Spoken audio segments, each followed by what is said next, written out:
Hi, everybody. Welcome to this month's PD webinar, where we're going to talk about 5 things that you should know before picking your FM training provider. Joining me today is Kim Coffey, and we're going to moderate and help you get through everything. Just a couple of housekeeping items. Don't forget to share where you're watching us from so that we can make sure that we're touching every FM or reaching out to every FM, I should say. Like us, share us so that we can help get the word out to all the other FMs. Absolutely. Thank you, Gail. As we come into this next slide, we'd like to go over IFMA's mission and vision. So, IFMA is an association. We've been around since 1980. So, for quite a while, we've really helped define what FM is, facility management. And so we are looking at the future of that built environment, making the world a better place. I always say that that sounds a bit lofty, but it is absolutely true. If you look at the impact that facilities have, and making a difference in facilities can make a difference in the world. And we do this in our mission, collective knowledge and the value of facility management so that those professionals can perform at the highest level, which again just circles right back to making the world a better place. We are in over 100 different countries. We've actually got more members now than what's showing there. We're over 23,000 members and 139 chapters. I'm coming to you from Cypress, Texas, which may as well just say Houston. Gail, how about you? South of Houston from Manville, but still here in Texas.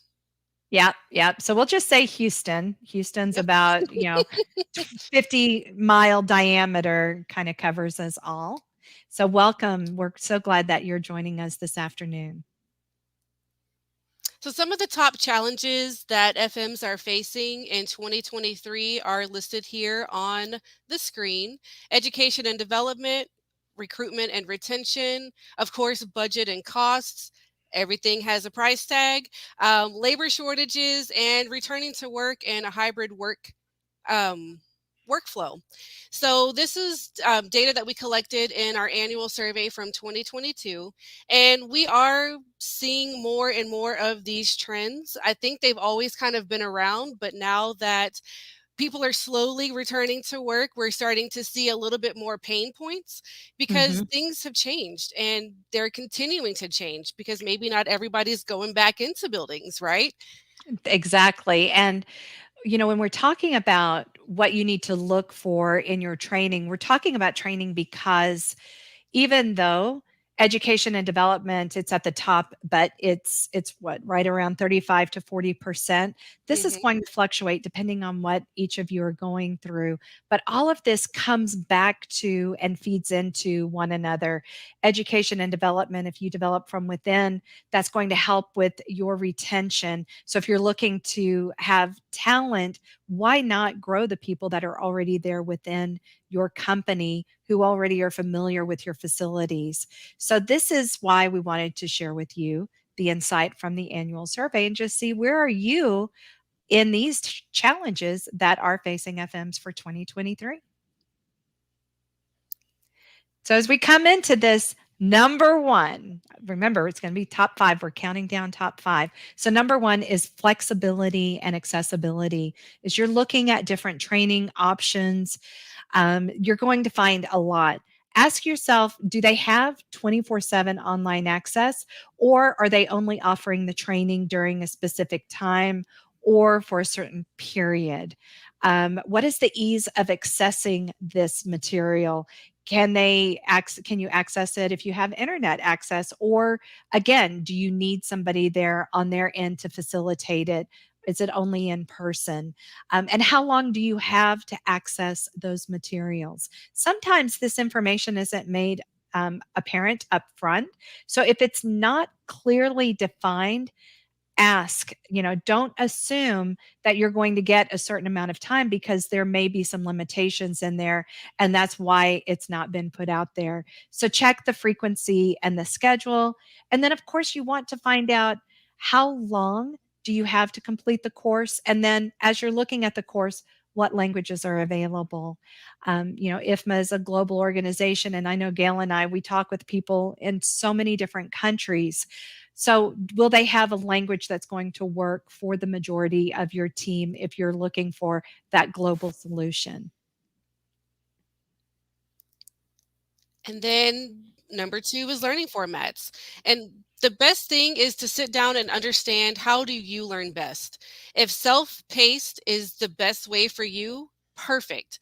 But maybe halfway through you realize, self-paced really isn't what I thought it was going to be. I need that extra support of maybe peers, or maybe having that instructor. Do they offer anything outside of just you kind of chugging along through the material on your own? I've had plenty of conversations where everybody starts out self-paced and then they realize, yeah, no, I don't have time. Maybe I need to be on a different schedule, as Kim mentioned, flexibility. Maybe I want that little push to help me get through the material because I'm a procrastinator. There, I said it. I'll be the first one to admit it. They offer those opportunities for you to get through the material in a timely fashion. Exactly. And coming up on number 3, training support. And by this, we mean after you have decided on the course that you want, you've done all your research, you're like, yes, this can tell me what I need to know. You're in it. What happens then? What is the level of support that you can expect? How easy is it to get in touch with somebody? Can you actually get a live person on the phone? Can you send an email? Um, when you're looking at your team, let's say that you've got the course and you want your whole team to have that same experience. Are they experienced with helping large groups? Do they have maybe some study guides that they can share? Is there supplemental training, such as a an online course supplemented by live instructor? Are there forums? Is there a place that you can go and say, hey, other people that I don't know, but you're going through the same course, I'm really struggling in this section. What, have you been successful in it, and what helped you? And then I'm going to say, Gail, and I've been known to procrastinate myself. I mean, we're all adults and we have very, very busy lives. What happens if your course expires? Do they have an extension? Is that something? Or are you expected to pay full price for that course again? Sorry, you missed the deadline. So your only option is to buy it. Kind of find out what's going on. So, again, when you're looking at training, the support is also equally important once you've purchased it. Moving right along to the fourth opportunity is benefits and proof. This is a big one. I love the graphic because it's showing you going in that upward trajectory. And that's basically, are you getting, or is there research that shows a return on investment for your training? If you're the employer spending money to help upskill your team, is there an improvement in performance? I mean, that's kind of a big key factor as to maybe why you're trying to upskill. What will you get out of this, the employer? What will your team get out of this? Do they walk away with a credential? Are they listed on a registry that anybody can come in and verify that they did go through that training? Is there digital badging, again, that verifies what they've gone through for training to earn their credential? And then what are other people saying about the programs? I know I personally don't go online and make a purchase without reviewing what other people say. I have a lot of faith in whatever, object I'm buying, but I want to make sure that other people have maybe tested it out prior.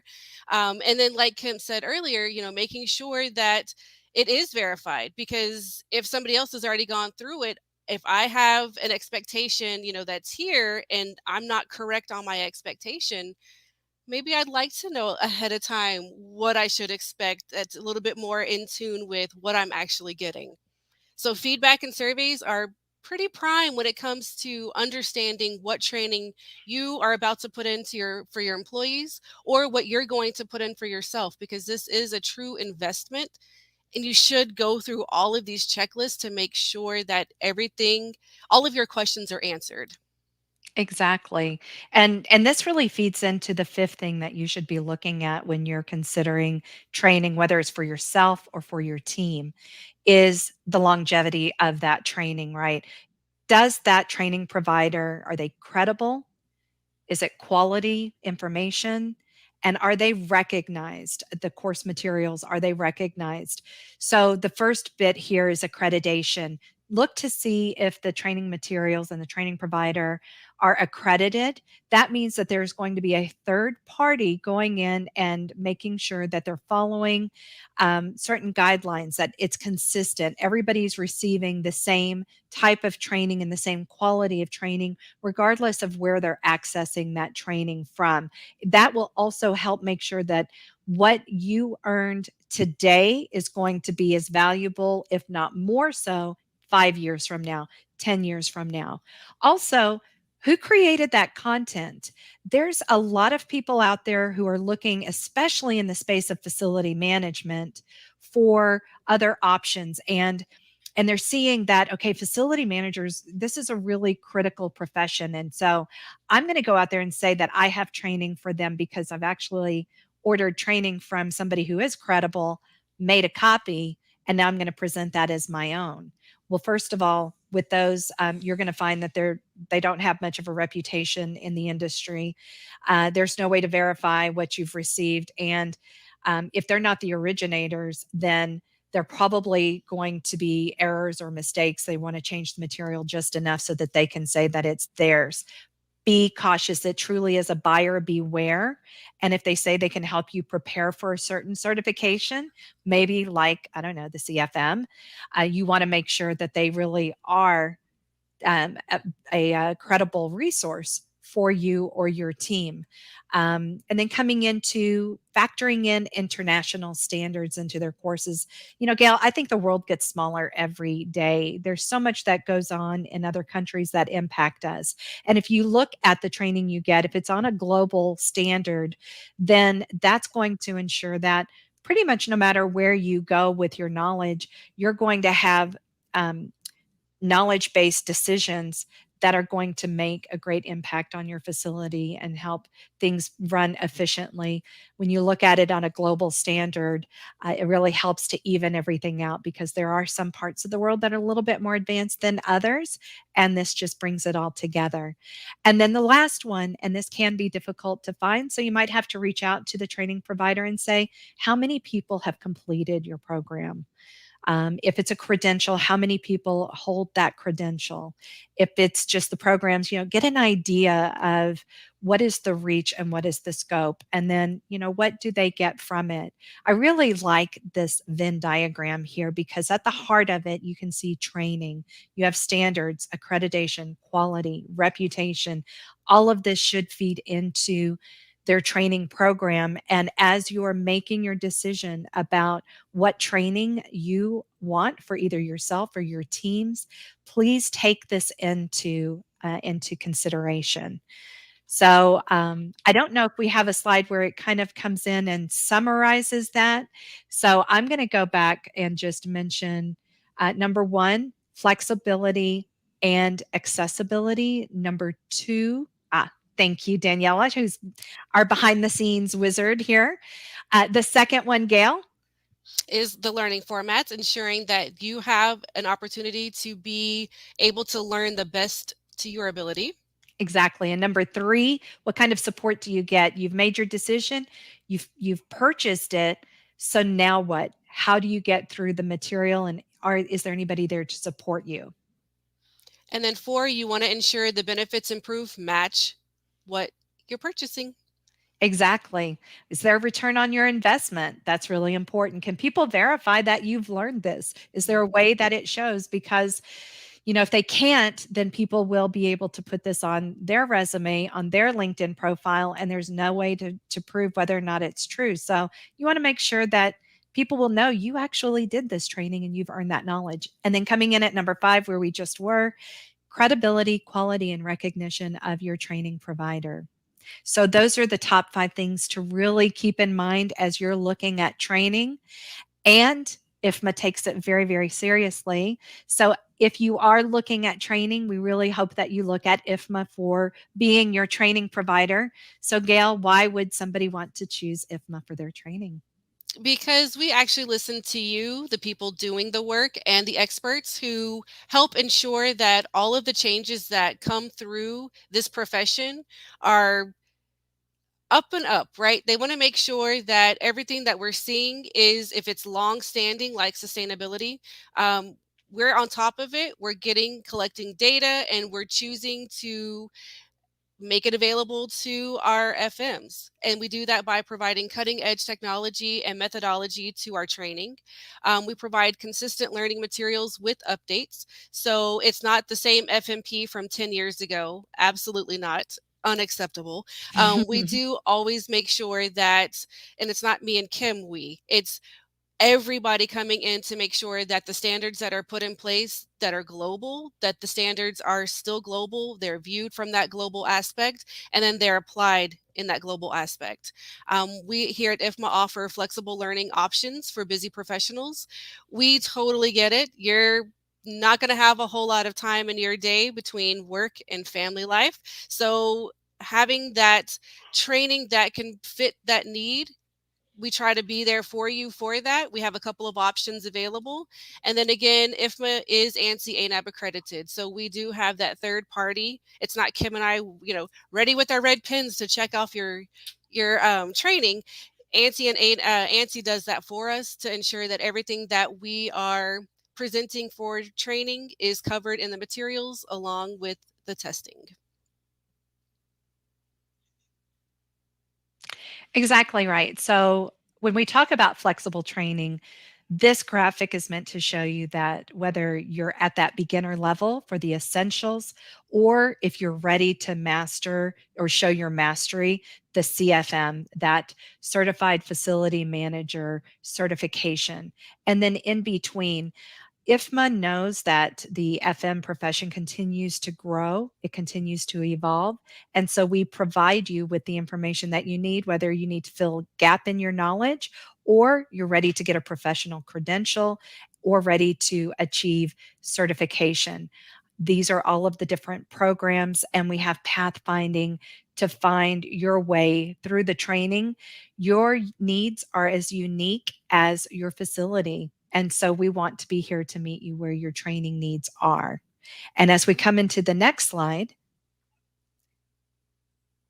you'll see that there's a way to identify training. So, Gail, Absolutely. So we do have that option for you when you're on our website, or you can use this address here. It's called the Career Compass, and it literally is that. You fill out a quick 2-minute survey, help us understand where you are, where you're looking to go, and maybe what your 5-year plan is, right? Somebody from our team will reach out to you to get that conversation started so that we can understand, are you fresh? Are you working adjacent to the FM industry? Cool, let's figure out where you want to be. Are you going to transition into the FM world, or are you at the peak of and you're ready to showcase your skills and highlight your knowledge and impart that on your team by earning your CFM? And I wanted to say, you don't have to do any materials prior to earning your CFM, correct? that is correct. The CFM tests your experience. It's unlike the other courses that we have for the 11 competencies. And we've got recorded webinars that talk about the competencies that IFMA's identified as being part of a facility manager, right? The profession. So I'm not going to go into that here. That's not what this particular webinar is about.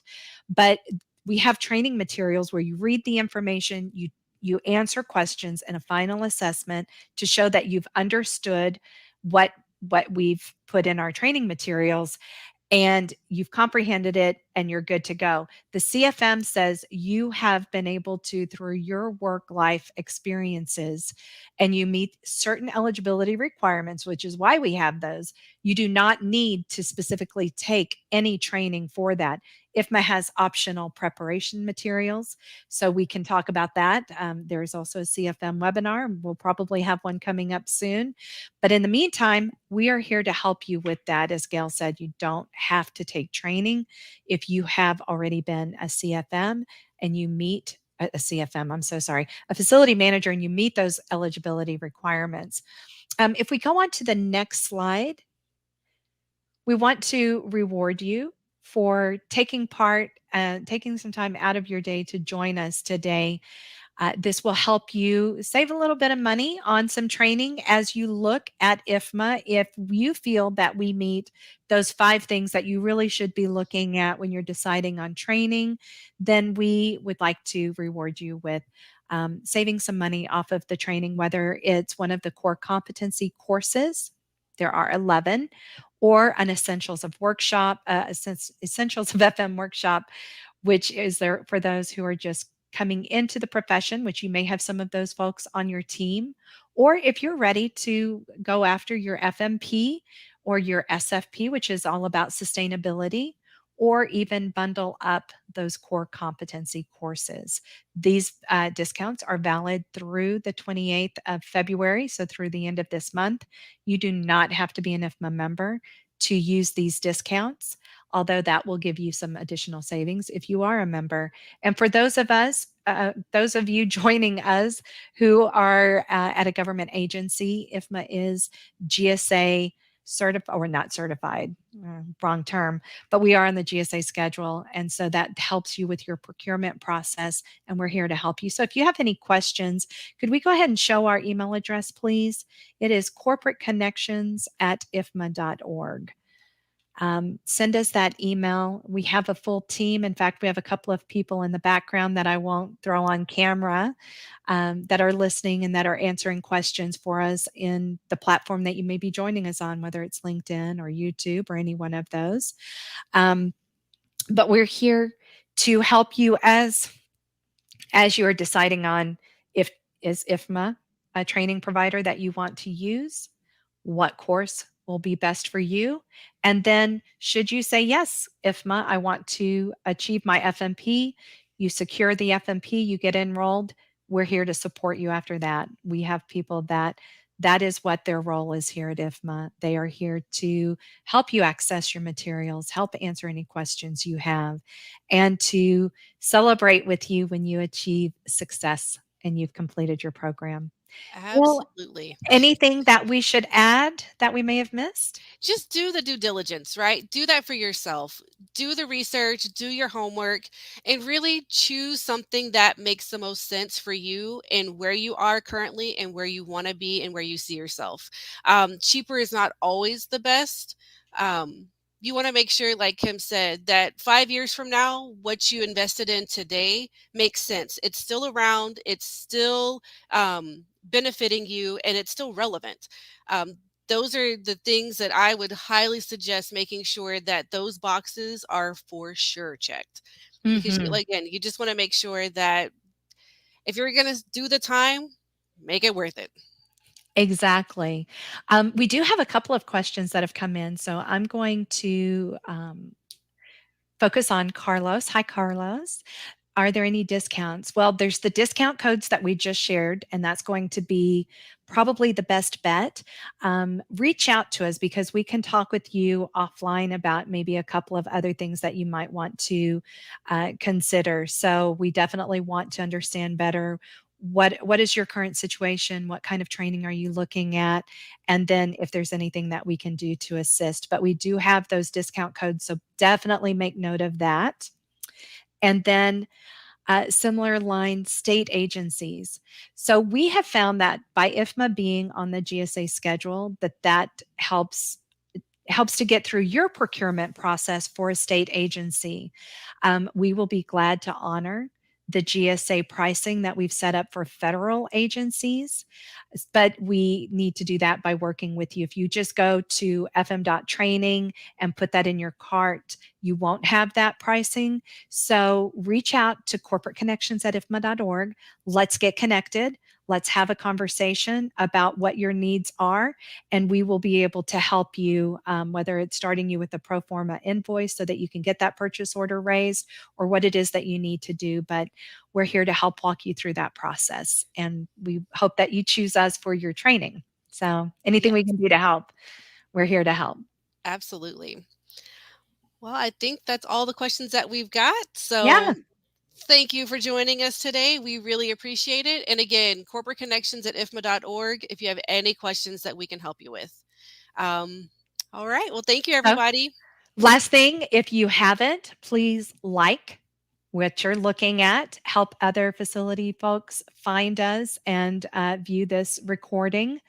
Again, we will be here every month with a different topic. So check out IFMA's homepage and, well, I should say homepage on LinkedIn, on YouTube, because we will be posting what our next topic is and we do change it up. So we look forward to seeing you all back at that time. Thanks and have a fantastic day. Thank you.